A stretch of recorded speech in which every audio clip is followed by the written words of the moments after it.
Meus queridos irmãos, eu gostaria de convidar vocês a abrirem as suas Bíblias no livro de Paulo, escrevendo aos Efésios. Estamos retornando aos estudos expositivos desta carta, e hoje nós iremos estudar a partir do capítulo 4, verso 25.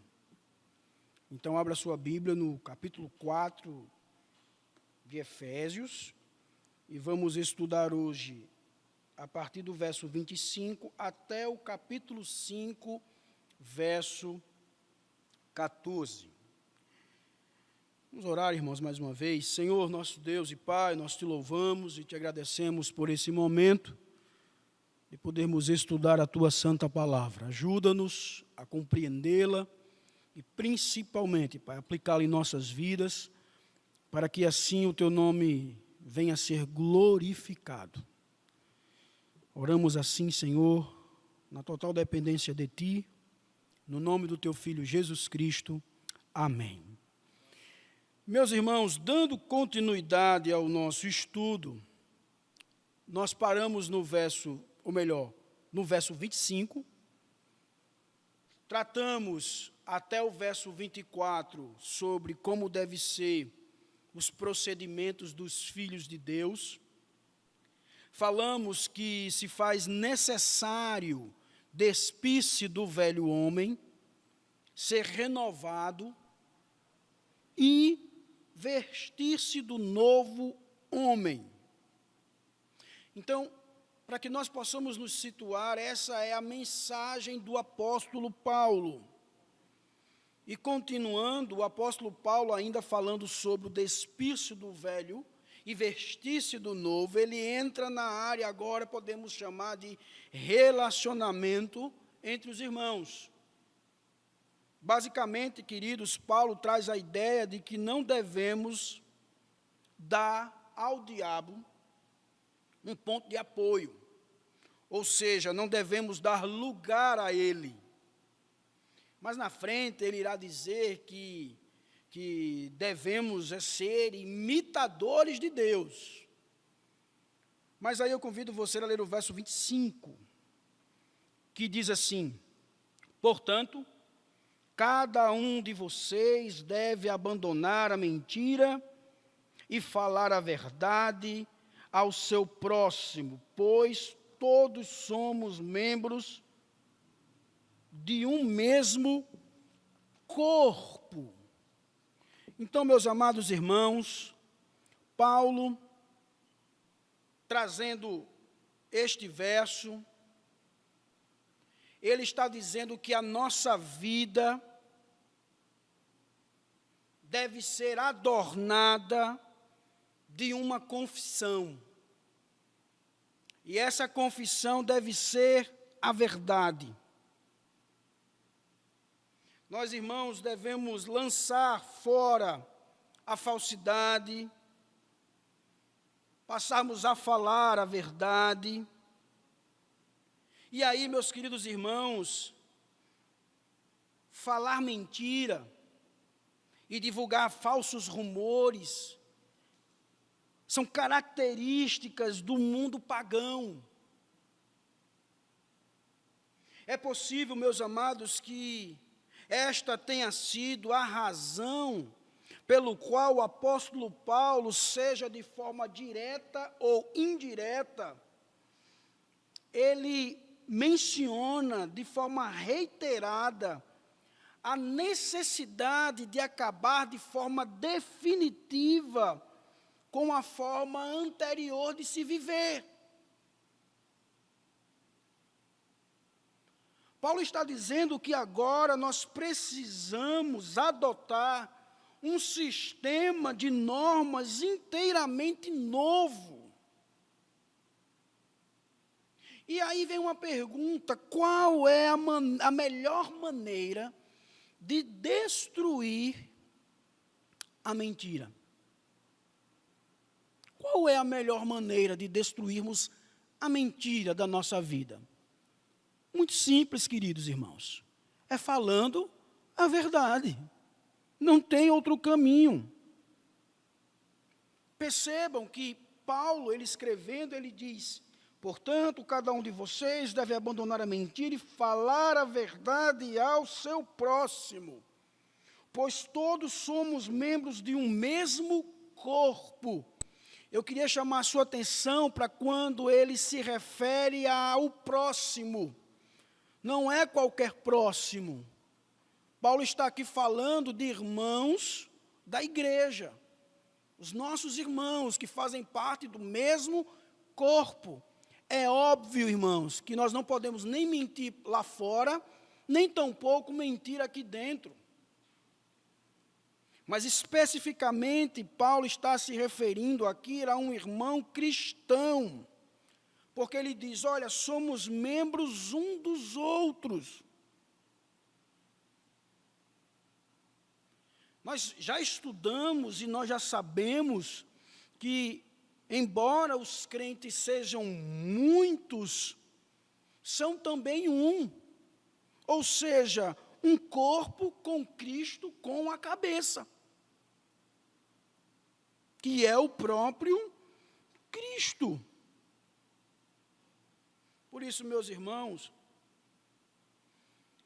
nós precisamos entender que falar de forma mentirosa causa diversos danos.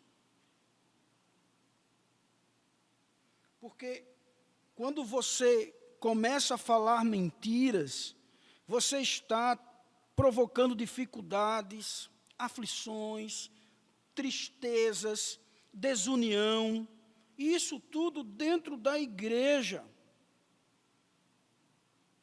Então vejam, cada um de vocês deve abandonar a mentira, falar a verdade ao seu próximo, pois todos somos membros de um mesmo corpo. E aí Paulo agora vai entrar em uma outra admoestação. Ele deu a primeira, falem a verdade. Vocês não podem estar falando mentira entre vocês. Vocês são um corpo. O corpo deve andar ajustado, unidos. Mas aí ele vai agora entrar com uma outra admoestação, que você vai encontrar nos versos 26 e 27, que ele diz, quando vocês ficarem irados, não pequem. Apaziguem a sua ira, não é assim que ele diz? Antes que o sol se ponha, e não deem lugar a quem, irmãos? Ao diabo. Então vejam, irmãos, que essa admoestação do apóstolo Paulo, ele está tratando de ira e de ressentimento. Irem-se, porém não pequem. E essas palavras nós não podemos interpretá-las de forma separada, como se o sentido fosse, é certo que devem irar-se de vez em quando, certo, irmãos, e não pequem. Também nós não podemos entender que é verdade que toda a ira aqui Paulo está proibindo. Não, Paulo não está dizendo isso. O sentido aqui, irmãos, basicamente é que sua ira não esteja associada ao pecado. É isso que Paulo está querendo nos ensinar. Porque nós sabemos, e a Escritura nos mostra, que a ira em si não é necessariamente pecaminosa.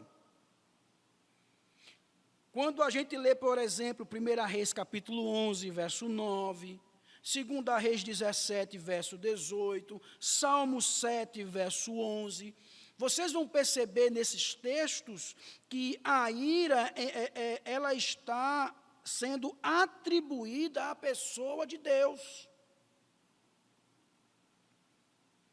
Se você ler Salmo 2, verso 12, Marcos 3, 5, João 2, do 15 ao 17, está sendo atribuída a quem? A Cristo.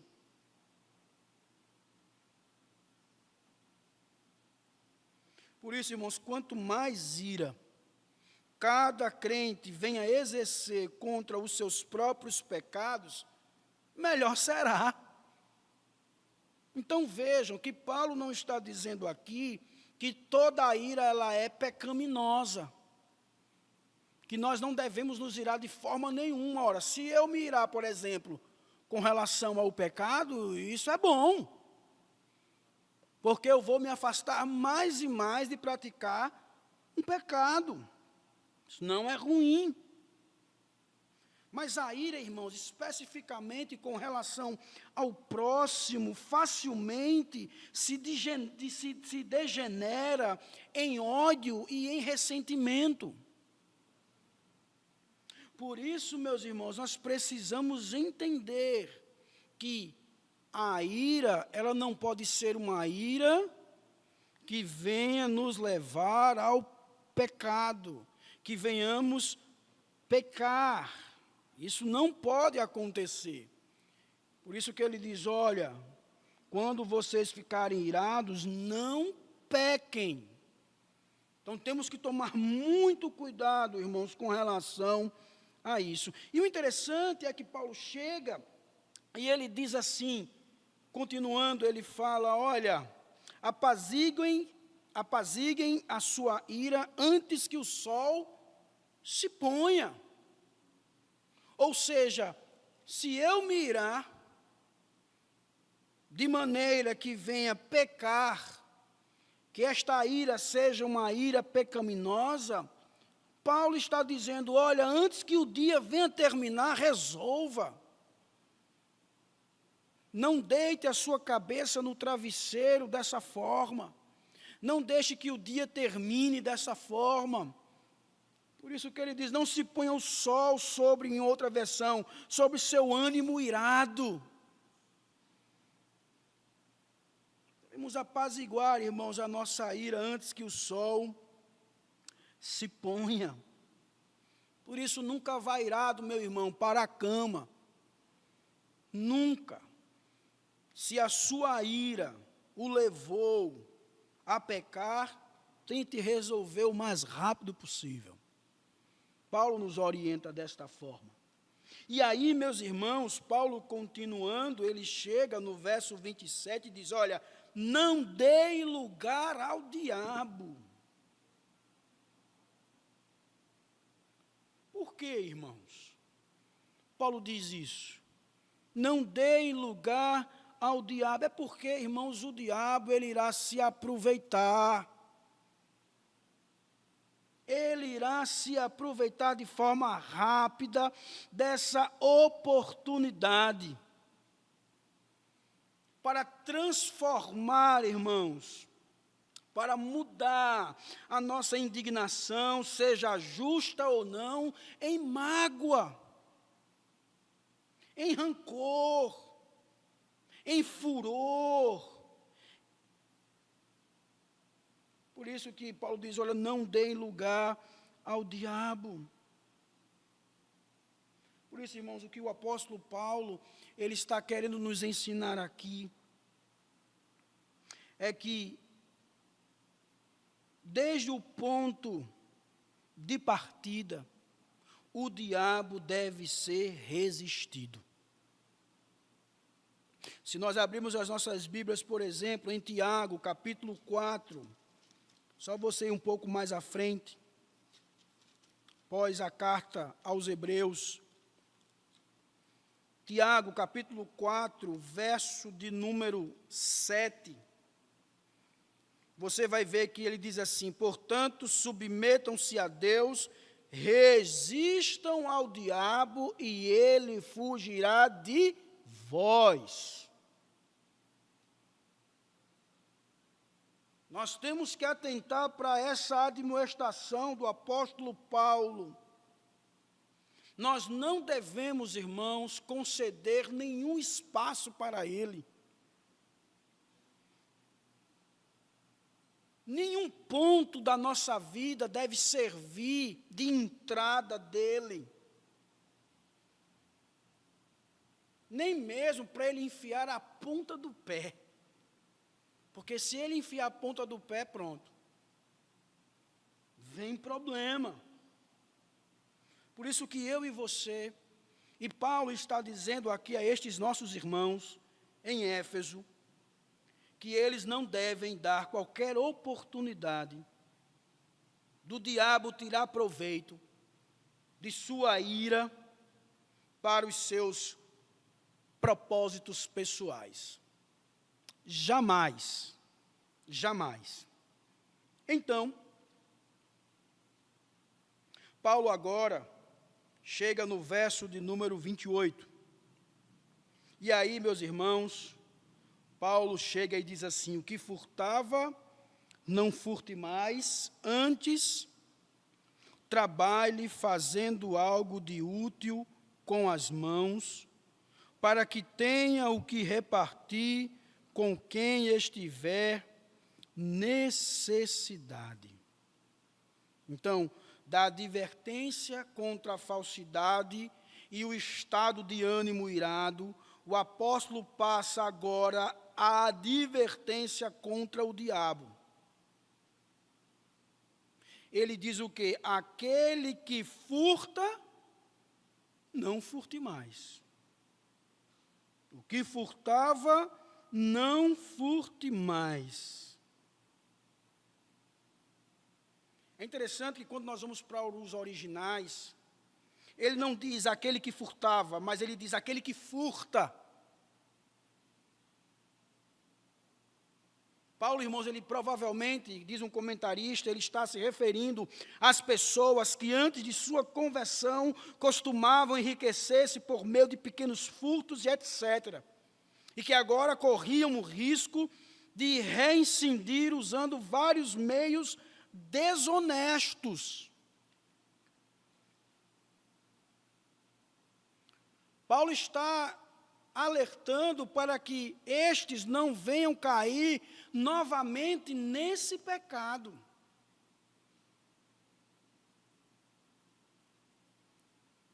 E qual é a solução, irmãos, para isso? Paulo, ele oferece. E qual é a solução que o apóstolo Paulo oferece?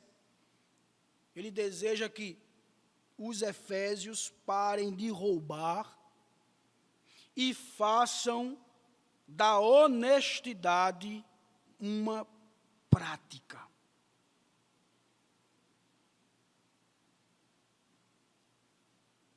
Por isso que ele chega e diz assim: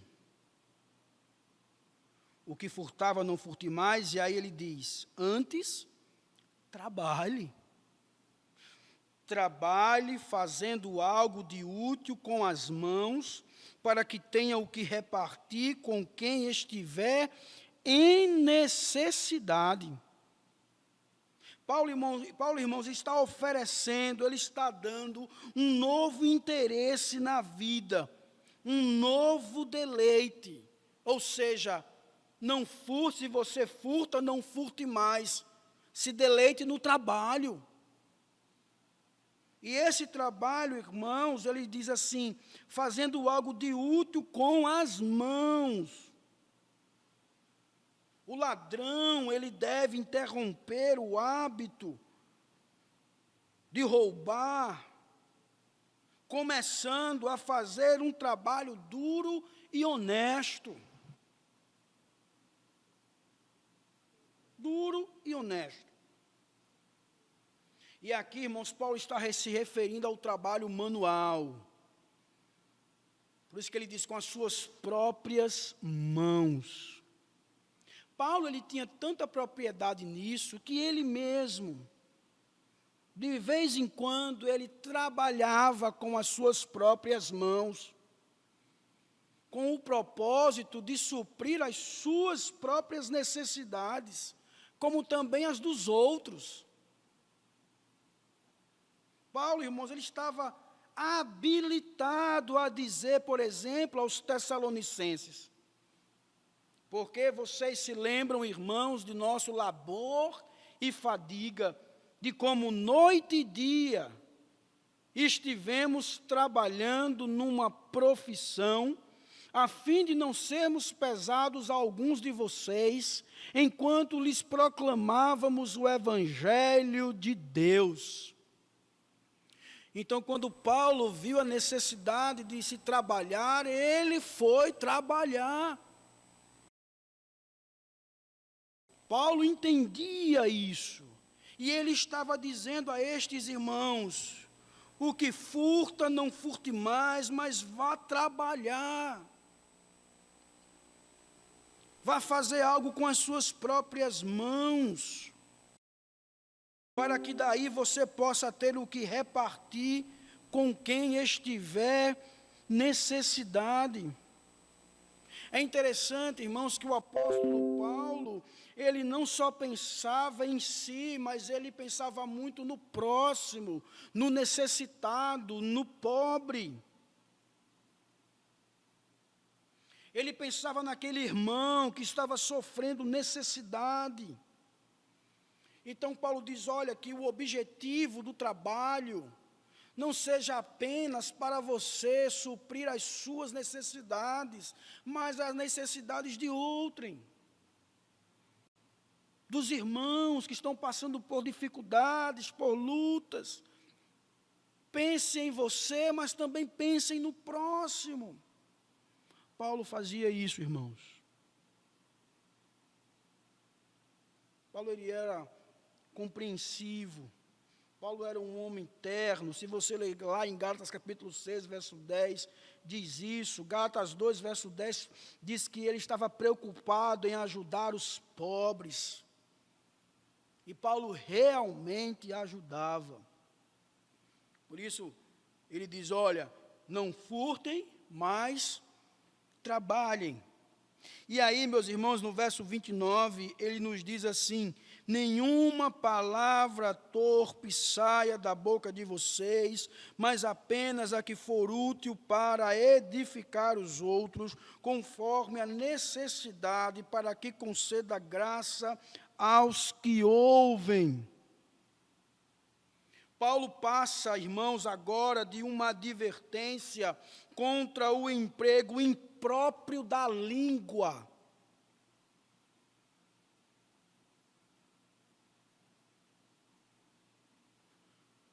Paulo está com aquela ideia lá de Romanos, capítulo 12, verso 21, vença o mal com o quê? Com o bem.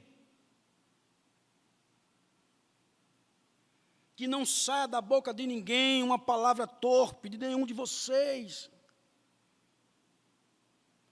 Palavra aqui, irmãos, torpe, é uma palavra podre. Podre. Paulo diz, olha, não saia da boca isso. Não saia da sua boca algo tóxico. Não façam isso.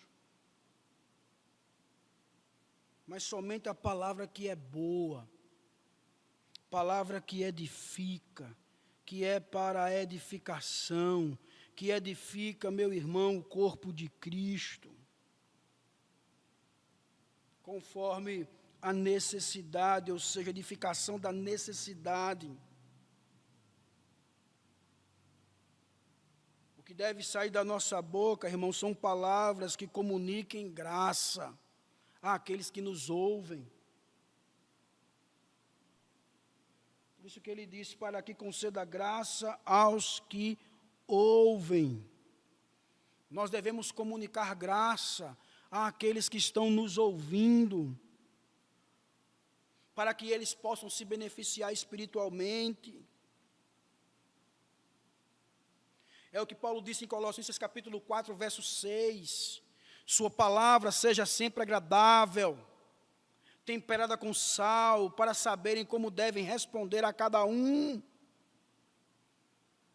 Observem, por exemplo, Colossenses capítulo de número 3, um pouquinho à frente, verso 16, que ele diz, habite ricamente em vocês a palavra de quem?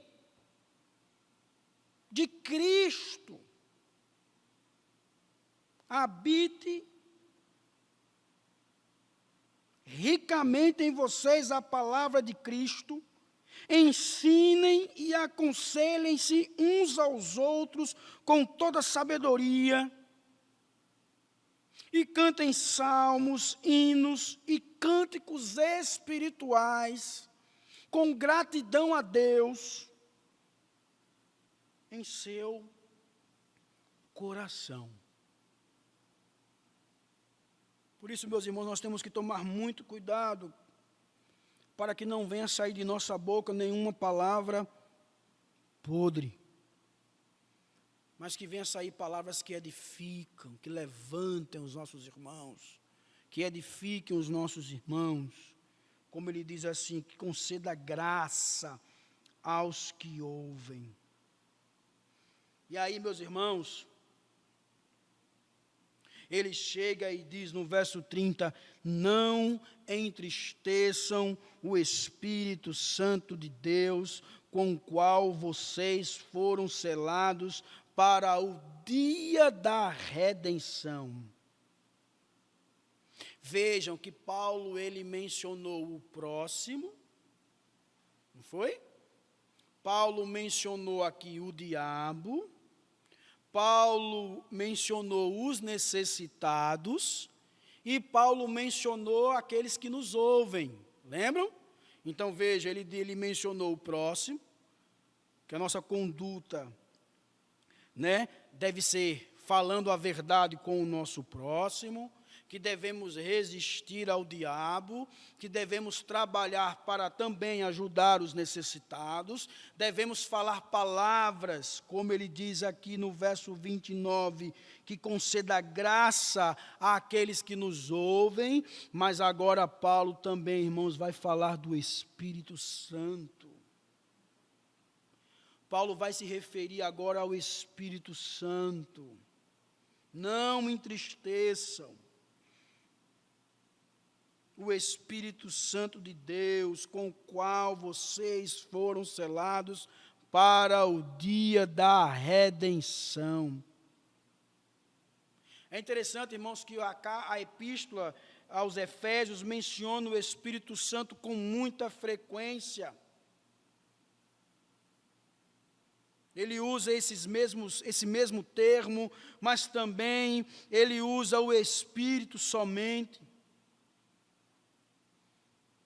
Se você vê isso em Efésios, capítulo 1, verso 17, capítulo 2, versos 18 e 22, Efésios 3, 5 e 16, Efésios 4, 3 ao 4, Efésios 6, versos 17 e 18. Paulo aqui está se referindo ao Consolador,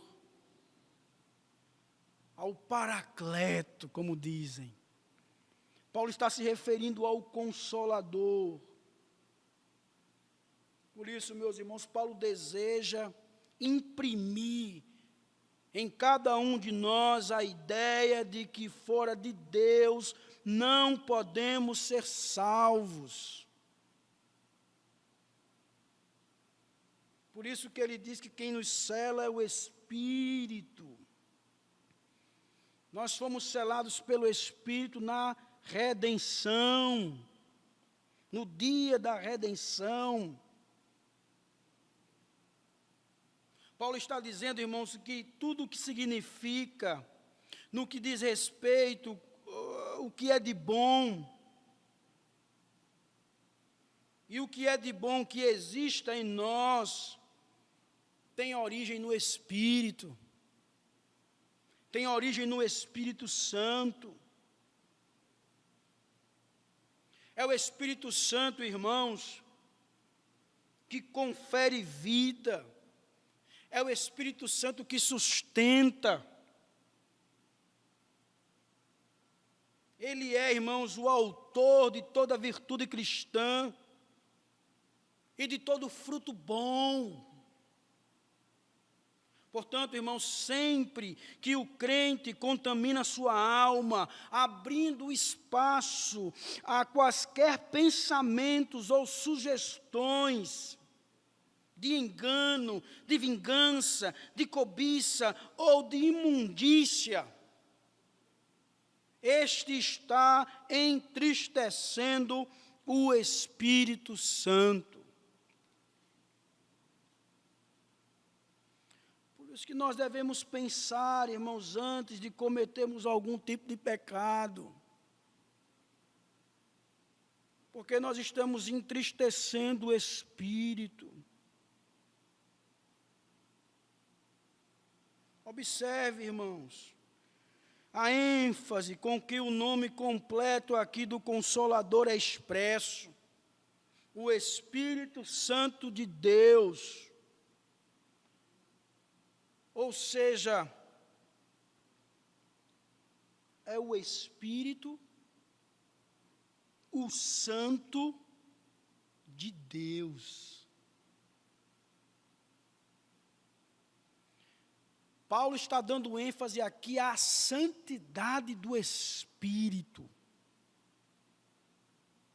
Paulo está enfatizando aqui, irmãos, também a sua majestade, o seu poder santificador. Ele é santo.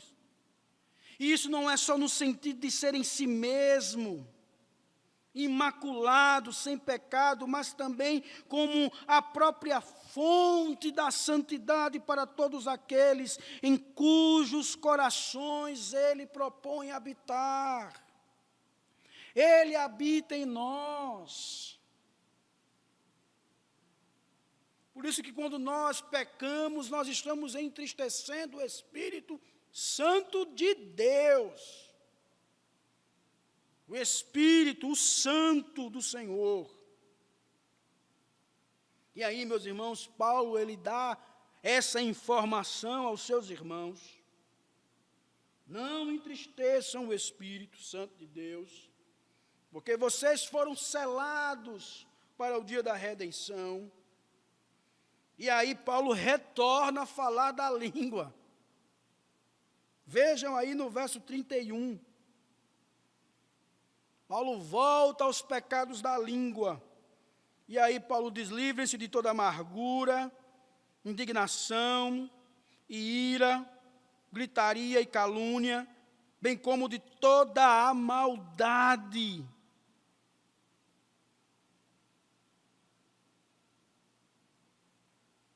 Irmãos, amargura é aquela disposição interior de uma pessoa com uma língua afiada, como uma flecha, como uma navalha, que guarda ressentimentos, que fere. Paulo diz: olha, que vocês livrem-se desta amargura, desta indignação,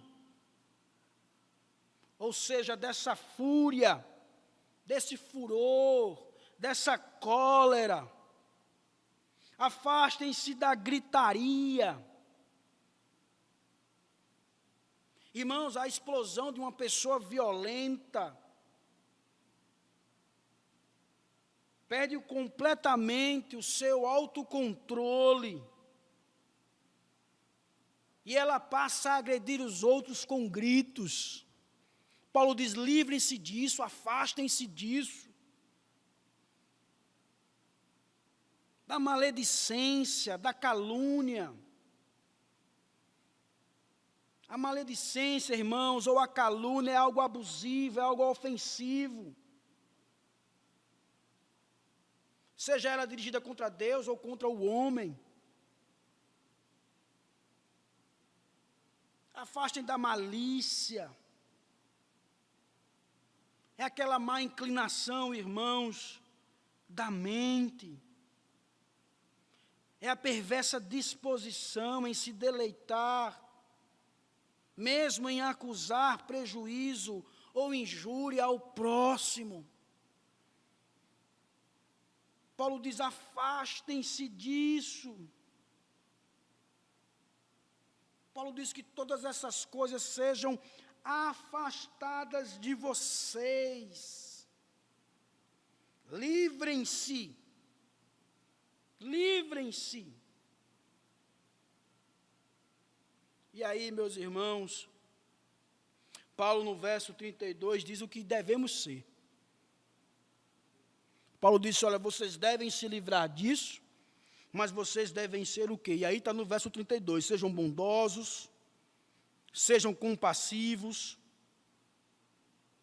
uns para com os outros, perdoando-se mutuamente, assim como Deus os perdoou em Cristo.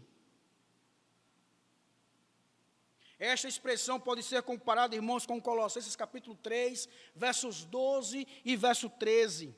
Revistam-se, pois, como eleitos de Deus, santos e amados, de ternos afetos e misericórdia, de bondade, de humildade, de mansidão, de longanimidade, suportem-se uns aos outros, perdoem-se mutuamente, caso alguém tenha motivo de queixa contra outro. Assim como o Senhor os perdoou, assim também perdoem vocês.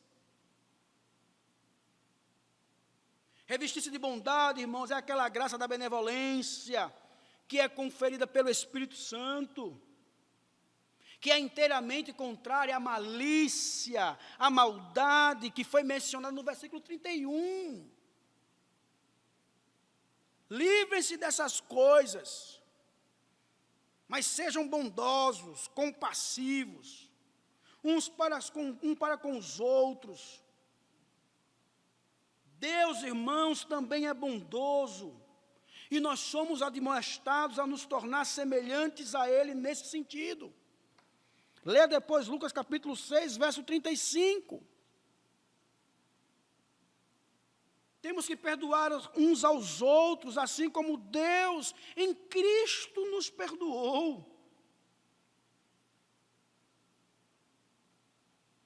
Se Ele me perdoou, eu também tenho que perdoar o meu irmão. Se Deus tem agido dessa forma para comigo em Cristo, o que é que está impedindo de eu agir também em Cristo, desta forma para com o meu irmão? De perdoá-lo.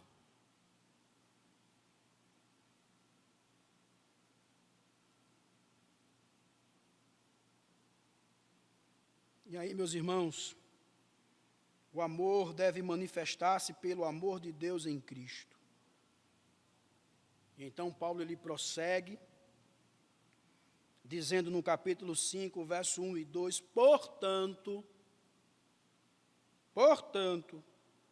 sejam imitadores de Deus, como que filhos amados, e vivam em amor, como também Cristo nos amou e se entregou por nós como oferta e sacrifício de aroma agradável a Deus.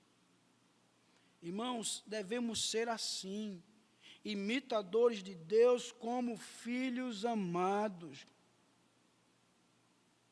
Isso é tão interessante, irmãos, porque, por exemplo, quando nós lemos lá Isaías, nós passamos a ver o Senhor assentado sobre um trono, sobre um alto e sublime. Ouvimos ali as vozes dos serafins, cobrindo com suas asas as suas faces, os seus pés, voando e clamando sem cessar, santo, santo, santo é o Senhor dos exércitos, toda a terra está cheia da sua glória. E nós, irmãos, juntamente com Ele, respondemos, ai de mim, estou perdido, porque sou um homem de lábios impuros, e os meus olhos viram o Rei, o Senhor dos exércitos. E aí, irmãos, fica essa questão de como é que eu posso imitar o Senhor, ser um imitador de Deus. Irmãos, somente no espírito de temor e de reverente tremor é que podemos com propriedade entender a imitação de Deus.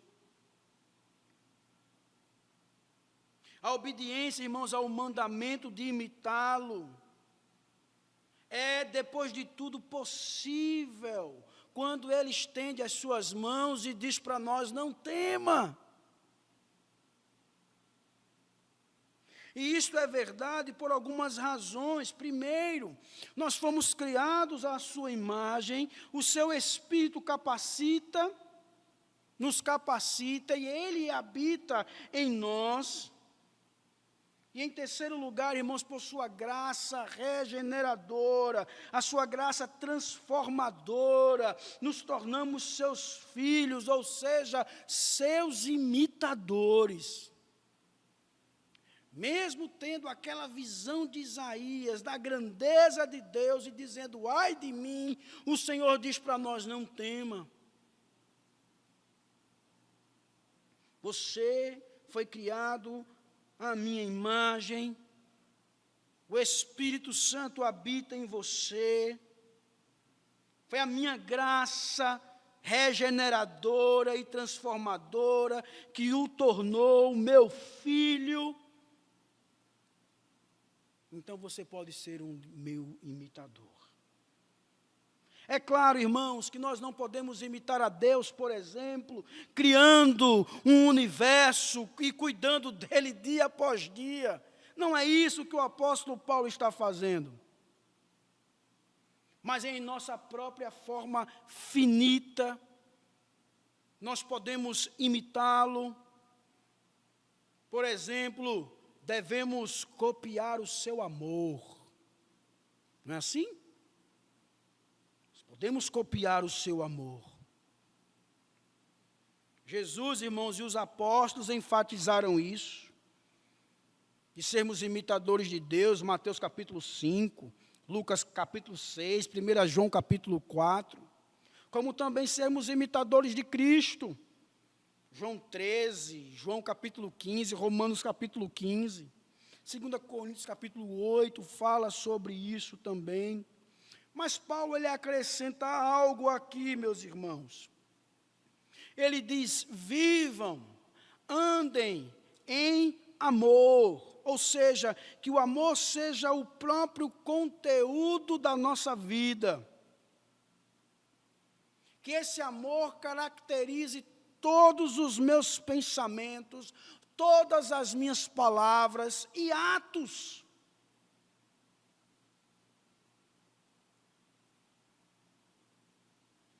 Deve ser o nosso exemplo unicamente aquele amor de Cristo. Um amor abnegado e que tinha propósito.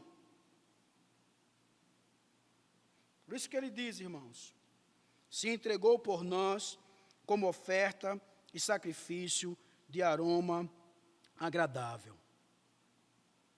De aroma agradável. Verso 3, irmãos, ele nos diz, entre vocês não deve haver nem sequer menção de imoralidade sexual, como também de nenhuma espécie de impureza e de cobiça, pois essas coisas não são próprias para os santos. Paulo está listando aqui, irmãos, os vícios, uma lista de vícios. E esta lista de vícios nós podemos comparar com outras semelhantes nas diferentes epístolas do apóstolo. Ele fala sobre isso em Romanos capítulo 1, em 1 Coríntios capítulo 5, capítulo 6, em Gálatas capítulo 5, Colossenses, 1 Tessalonicenses, 1 Timóteo, 2 Timóteo, em Tito.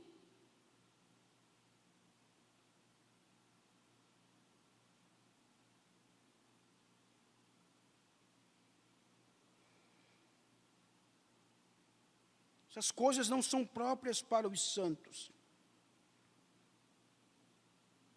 Quem é o nosso exemplo maior, irmãos? Cristo. E somente Ele provê esse exemplo, essa motivação, esse poder para vencer os vícios. É quando nós passamos a olhar para Cristo. Quando nós temos esses tipos de vícios, nós olhamos para Cristo. Paulo, no versículo 3, está focalizando a perversão sexual de todo tipo. Ainda que a imoralidade esteja se referindo basicamente às relações sexuais ilícitas, inclui também, meus irmãos, provavelmente relações ilícitas de toda a espécie. Condena-se aqui, irmãos, a impureza, a imundícia, não apenas em atos, mas também em palavras, pensamentos e intenções de coração, desejos e paixões. A frase de qualquer espécie é abrangente, cobre um vasto território.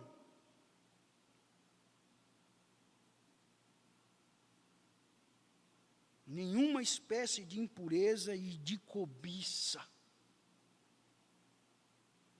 de avareza. Avareza, meu irmão, é egoísmo. Em razão de uma estreita conexão com a imoralidade e a impureza, é possível aplicar-se especialmente a esta determinação em assuntos de sexo. É ir além, irmãos, além do que é devido e defraudar o irmão.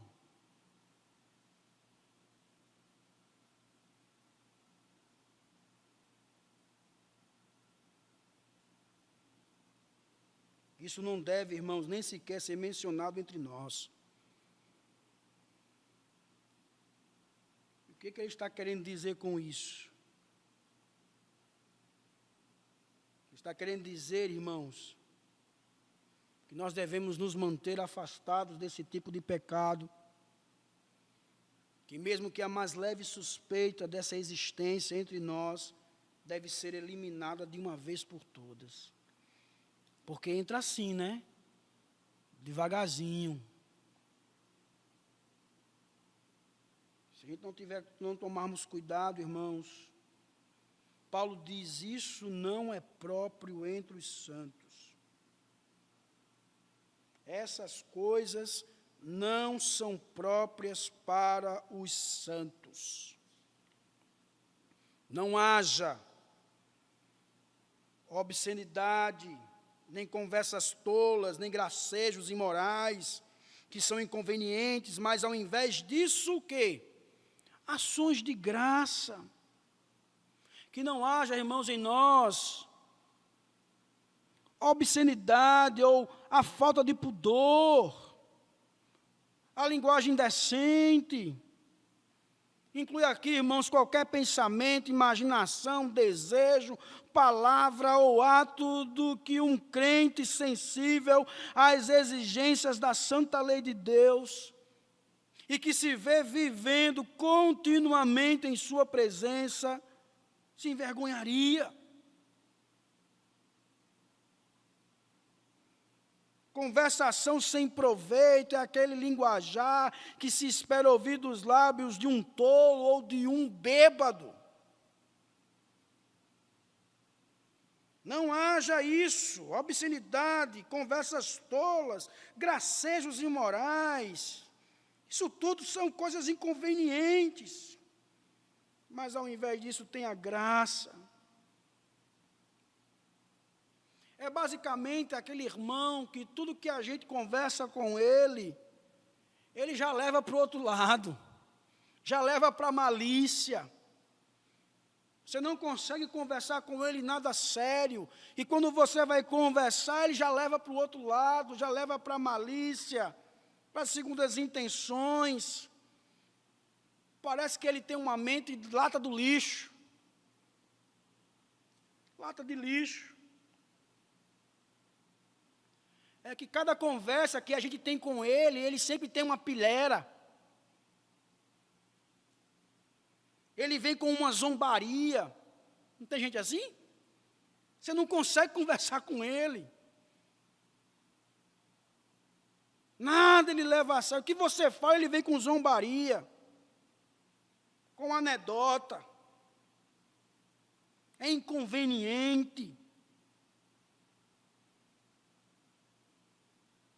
Por isso que Paulo diz, olha, tomem cuidado, não sejam assim. Tudo aquele irmão leva para uma piada, quando o que você fala, que você está falando sério com ele tudo leva para uma piada. Não há nada de errado, irmãos, com um gracejo. Não há nada errado ser uma pessoa bem-humorada, ter um bom humor. Nós necessitamos disso. É bom rir. Nós temos que ter prudência. Temos que ter cautela. Devemos evitar essas coisas. Essas coisas são impróprias. São impróprias porque não são dignas da vocação com que os crentes foram o quê? Chamados. Paulo fala isso no verso 1 do capítulo 4. E qual é a resposta para se libertar de tudo isso? Paulo responde, irmãos, ações de graças. Ele diz isso. Ações de graça. À medida que a nossa mente e que o nosso coração são centrados em todas as coisas belas que Deus nos concede, nós passaremos a evitar essas coisas. Por isso que ele diz no verso 5, ele diz assim, porque vocês podem estar certo disto, nenhum imoral, ou impuro, ou ganancioso, que é idólatra, tem herança no reino de Cristo e de Deus. Nenhum. Paulo está dizendo assim, olha, vocês conhecem e sabem que isso é errado, e vocês estão cometendo. Vocês sabem. Vocês reconhecem. A melhor tradução aqui, literal, seria porque isto vocês sabem reconhecendo. O fato, irmãos, do qual os efésios podem estar bem certos é o seguinte, que ninguém que pratique os pecados mencionados no versículo 3 e elaborados no versículo 4 tem qualquer herança no reino de Cristo e de Deus. Uma dessas práticas pecaminosas é a avareza.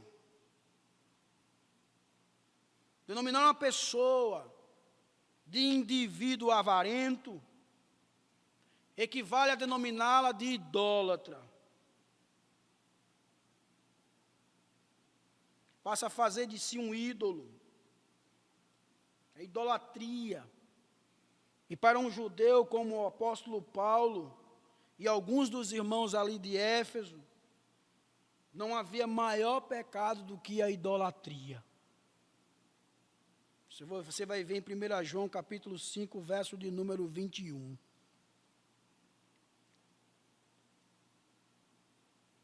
Estejam certos disto. Nenhum imoral, ou impuro, ou ganancioso, que é idólatra, tem herança no reino de Cristo e de Deus. Ele diz, ninguém os engane com palavras tolas, pois é por causa dessas coisas que a ira de Deus vem sobre os que vivem na desobediência. Não se engane com essas palavras vãs, com palavras vazias. São aquelas palavras, irmãos, que parecem ser verdades, mas estão cheias de erro. Não se enganem. Paulo está enfatizando aqui, irmãos, que o fato de que a vinda da ira de Deus, que visitará os que vivem nos pecados mencionados nos versículos 3 ao 5, e que dão crédito às palavras vazias, as quais lhes asseguram que tudo está bem, é tão certa como se esta ira já houvesse chegado, e em princípio realmente já chegou. Quando você pega essas palavras vãs e as transformam em verdades, Paulo diz, a ira de Deus vem sobre os que vivem na desobediência. Na desobediência. Então temos que prestar bastante atenção, irmãos, no que estamos ouvindo, para que nós não venhamos ser levados por meio dessas palavras vãs e passarmos a nos enganarmos com essas palavras tolas.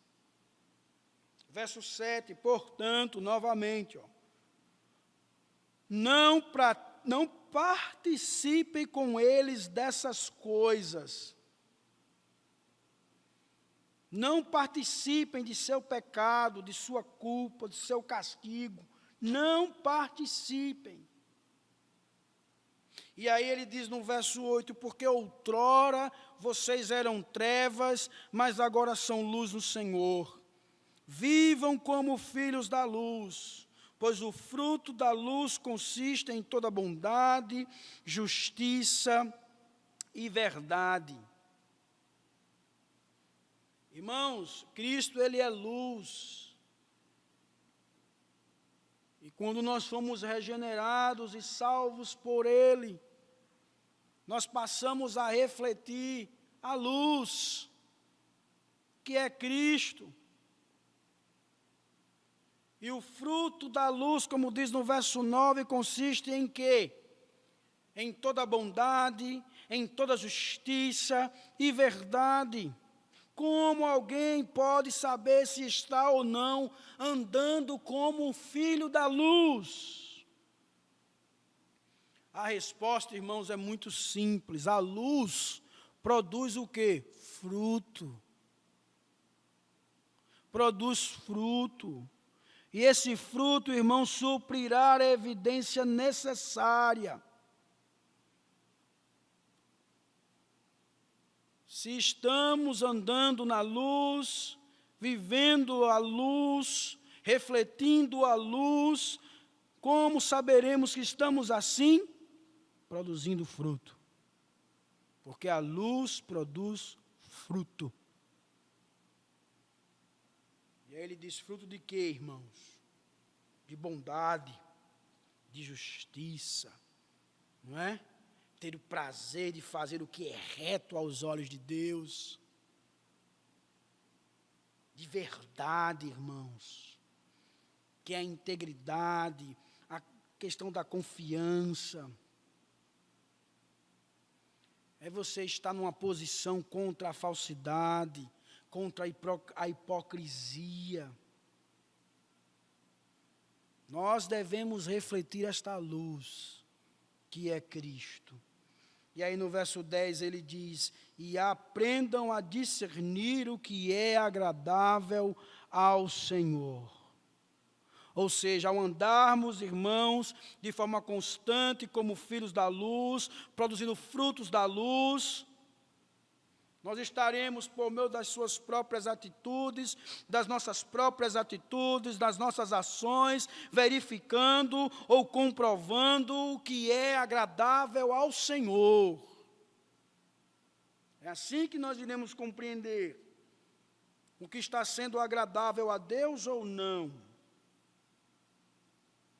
Porque ele diz no verso 11, não participem das obras infrutíferas das trevas, antes exponham-nas à luz, porque aquilo que eles fazem oculto, até mencionar, é vergonhoso. Ou seja, Paulo está dizendo, irmãos, que diante dessa questão de não participarmos das obras infrutíferas, Paulo diz, olha, não participem dessas obras, mas não fique só no fato de não participar, exponha-nas.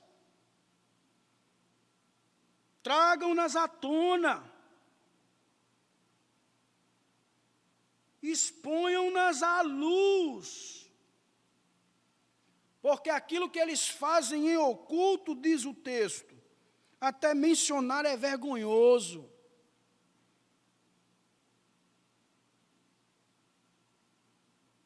Temos que ter essa coragem, irmãos, de trazer à tona aquilo que é infrutífero das trevas.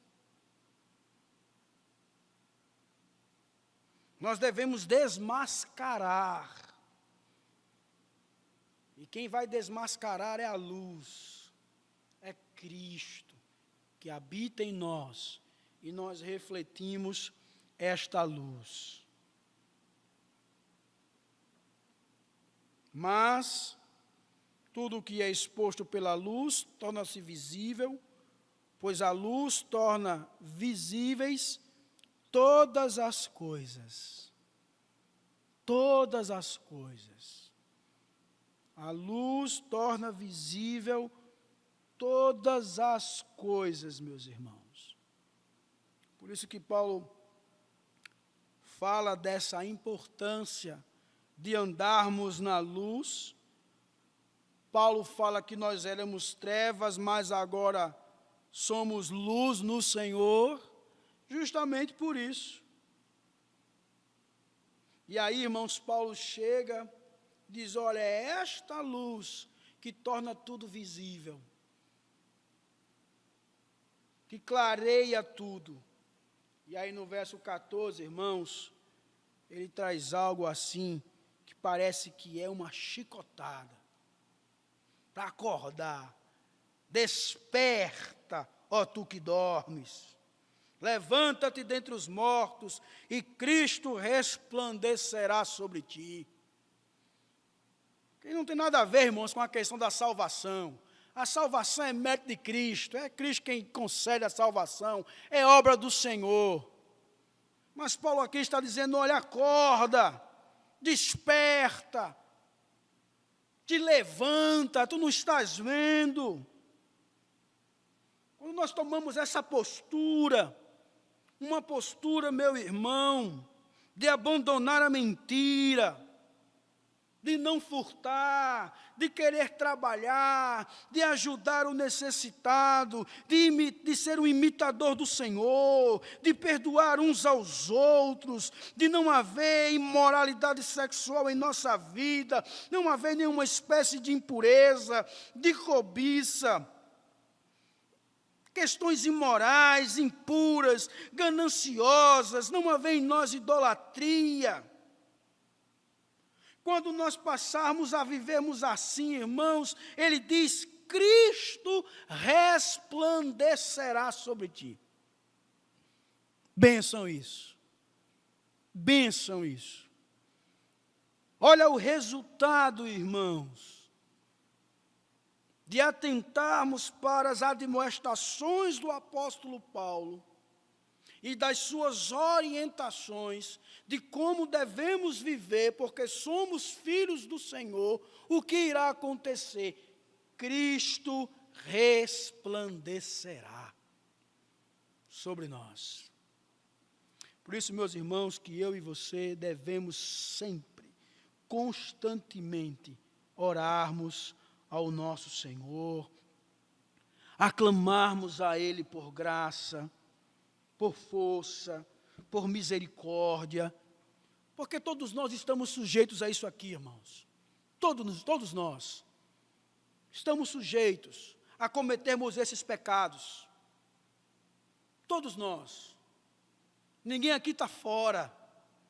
Por isso que nós devemos pedir graça ao nosso Deus, misericórdia, perdão, força. Deus me ajude.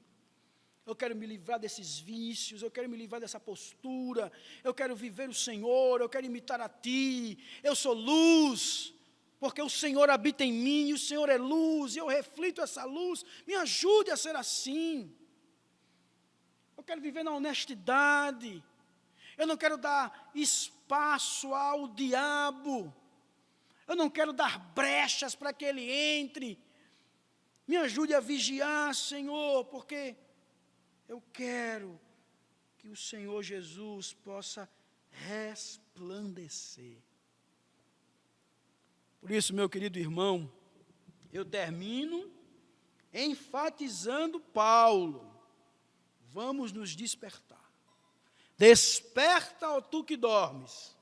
Levanta-te dentre os mortos, e Cristo resplandecerá sobre ti. Que Deus nos abençoe, irmãos. Que Deus nos ajude. No próximo estudo, nós estaremos dando continuidade à carta. Eu espero que você possa ter tirado lições práticas para a sua vida. E que você possa viver para a glória e para o louvor do nosso Deus. Que Deus nos abençoe, irmãos.